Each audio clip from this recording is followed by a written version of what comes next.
problems breathing, very bad problems breathing. Went to my doctors, told me I may have had angina, and then went through all the processes of having checks, echocardiogram, angiogram, and then I was told that I had a blockage on my right hand side of my heart and 2 very bad narrowings on the left. I asked could I have stents, but no, it said you'll have a full zip job, which really knocked me back. When I come home and told my family, then shook us up a bit. But they said they'd have me in hospital within 3 months, which I was lucky enough to have an operation. And instead of a triple heart bypass, I got a quadruple heart bypass. This thing just come on so quickly. And it was the wrong time really. I'd just retired from work, took early retirement, and just after COVID as well, and it weren't a nice place to be. But lucky enough, I got a place in the hospital and a great surgeon and nurses and doctors who really took care of me, and here I am today. All I remember is waking up on the I know it's the ICU ward where they look after you. You're in pain, you're all sedated up to how much you require, but yeah, it was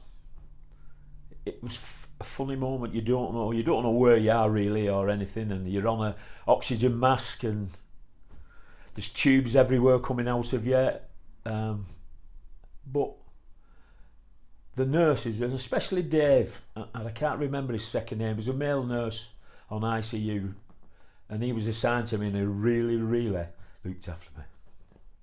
One of the doctors came round, I think it was in the morning, and he said,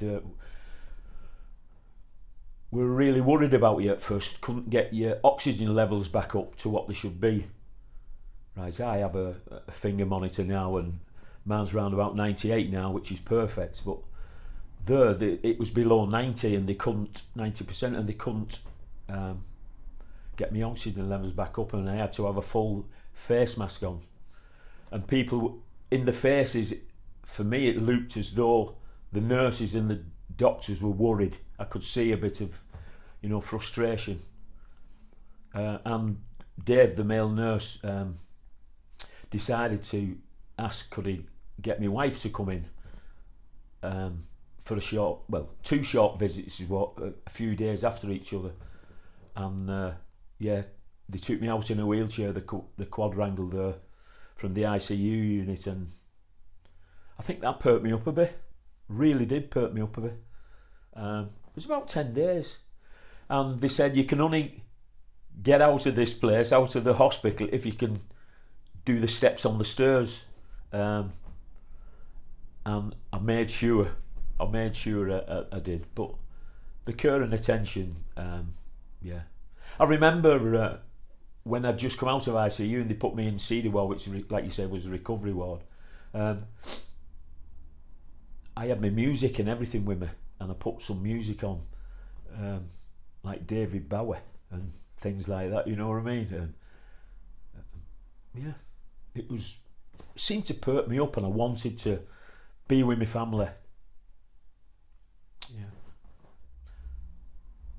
I had to go back to hospital a few times for checks. Everything was fine with the operation, no problems, but I had trouble with sciatica on my left hand side of my back, down my left hand side of my leg, and that took weeks and weeks. I think over 20 odd weeks for it to get right, and it really frustrating. Can't sleep at night proper, and you wonder whether you get back to physically doing proper walking like I like, or my golf. But at the moment I've not played golf for 4.5 years. I've just started back now. It's hard. You're thinking about your heart all the time, whether anything will stop, whether there'll be any problems coming on in later life. But